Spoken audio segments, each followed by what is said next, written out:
Alright, so if you just finished that video on singly linked lists, sorry I left you off on a bit of a cliffhanger, but I'm glad you're here to finish the story of doubly linked lists. So if you recall from that video, we talked about how singly linked lists do extend our ability to deal with information where the number of elements or the number of items in a list can grow or shrink. We can now deal with something like that where we couldn't deal with it with arrays. But they do suffer from one critical limitation, which is that with a singly linked list, we can only ever move in a single direction through the list.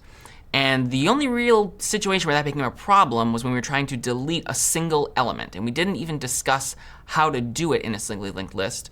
In pseudocode, it is certainly doable, but it can be a bit of a hassle. So if you find yourself in a situation where you're trying to delete single elements from the list, or it's going to be required that you'll be deleting single elements from the list, you might want to consider using a doubly linked list instead of a singly linked list, because doubly linked lists allow you to move both forwards and backwards through the list instead of just forwards through the list, just by adding one extra element to our structure definition for the doubly linked list node. Again, if you're not going to be deleting single elements from the list, because we're adding an extra field to our structure definition, the nodes themselves for doubly linked lists are going to be larger. They're going to take up more bytes of memory. And so if this is not something you're going to need to do, you might decide it's not worth the trade-off to have to spend the extra bytes of memory required for a doubly linked list if you're not going to be deleting single elements. But they're also cool for other things too. So as I said, we just have to add one single field to our structure definition, this notion of a previous pointer. So with a singly linked list, we had the value and the next pointer. So the doubly linked list just has a way to move backwards as well. Now, in the singly linked list video, we talked about these are 5 of the main things you need to be able to do to work with linked lists. And for most of these, the fact that it's a doubly linked list isn't really a big jump. We can still search through by just moving forward from start to end. We can still create a node out of thin air pretty much the same way. We can delete lists pretty much the same way too. The only things that are slightly different really are inserting new nodes into the list, and we'll finally talk about deleting a single element from the list as well. Again, pretty much the other 3, we're not going to talk about them right now because they're just very minor tweaks on the ideas discussed in the singly linked lists video. So let's insert a new node into a doubly linked list. We talked about doing this for singly linked lists as well, but there's a couple of extra catches with doubly linked lists. We're passing in the head of the list here and some arbitrary value, and we want to get the new head of the list out of this function. That's why it returns a DLL node star. So what are the steps? They're, again, very similar to singly linked lists with one extra addition.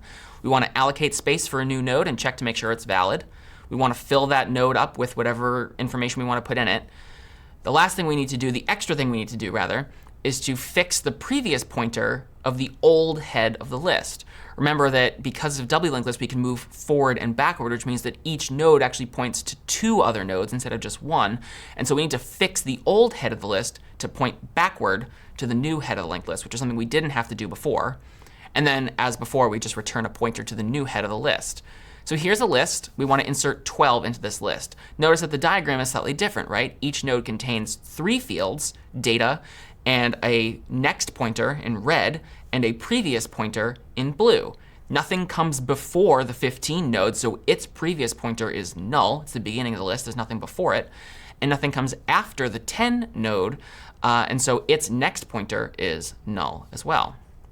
So let's add 12 to this list. We need malloc space for the node. We put 12 inside of it.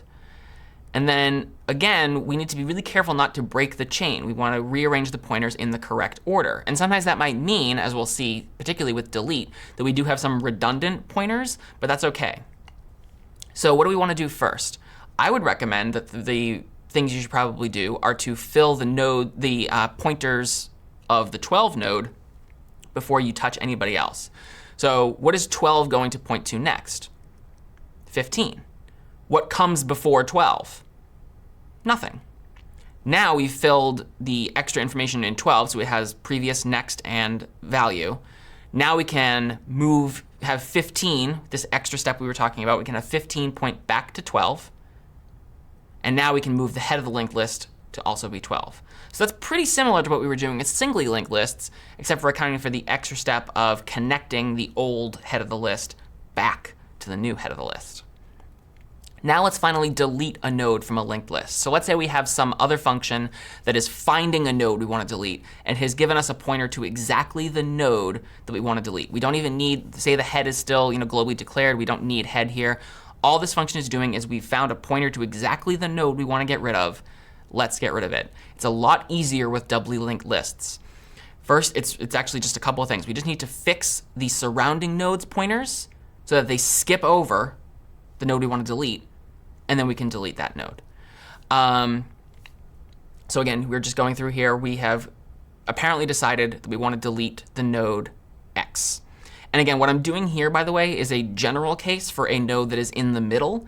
There are a couple of extra caveats that you need to consider when you're deleting the very beginning of the list or the very end of the list. There's a couple of special corner cases to deal with there. So this works for deleting the any node in the middle of the list, one that has a legitimate pointer forward and a legitimate pointer backward, legitimate previous and next pointer. Again, if you're working with the ends, you need to handle those slightly differently, and we're not going to talk about that now, but you can probably figure out what needs to be done just by watching this video. So we've isolated X. X is the node we want to delete from the list. What do? First, we need to rearrange the outside pointers. We need to rearrange 9's next to skip over 13 and point to 10, which is what we've just done.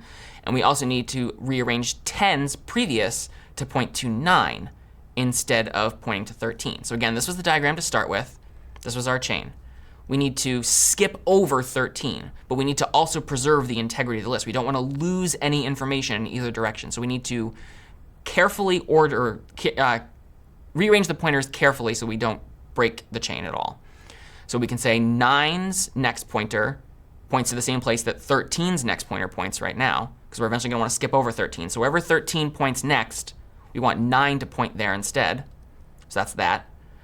And then wherever 13 points back to, whatever comes before 13, we want 10 to point to that instead of 13. Now notice if you follow the arrows, we can drop 13 without actually losing any information. We've kept the integrity of the list moving both forward and backward.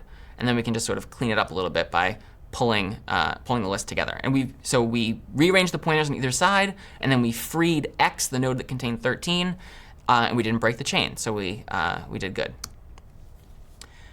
Final note here on linked lists. So both singly and doubly linked lists, as we've seen, support really efficient insertion and deletion of elements. You can pretty much do it in constant time. What do we have to do to delete an element just a second ago? We moved one pointer, we moved another pointer, we freed X. Took 3 operations. It always takes 3 operations to delete that node, to free a node. How do we insert? Well, we're just always tacking on at the beginning if we're inserting efficiently. So we need to rearrange, depending on if it's a singly or a doubly linked list, we might need to do 3 or 4 operations max. But again, it's always 3 or 4. It doesn't matter how many elements are in our list. It's always 3 or 4 operations, just like deletion is always 3 or 4 operations. It's constant time. So that's really great, right? With arrays, if we're doing something like insertion sort, you probably recall that insertion sort is not a constant time algorithm. It's actually pretty expensive. So this is a lot better for inserting.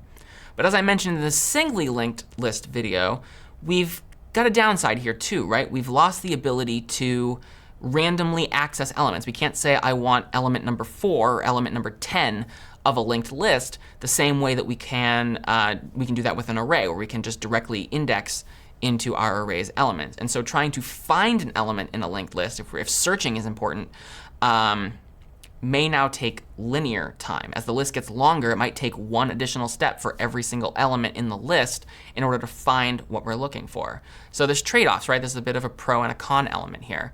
And doubly linked lists are not the last kind of data structure combination that we'll talk about, taking all the basic building blocks of C and putting them together. Because in fact, we can even do better than this to create a data structure that you might be able to search through in constant time too. But more on that in another video. I'm Doug Lloyd. This is CS50.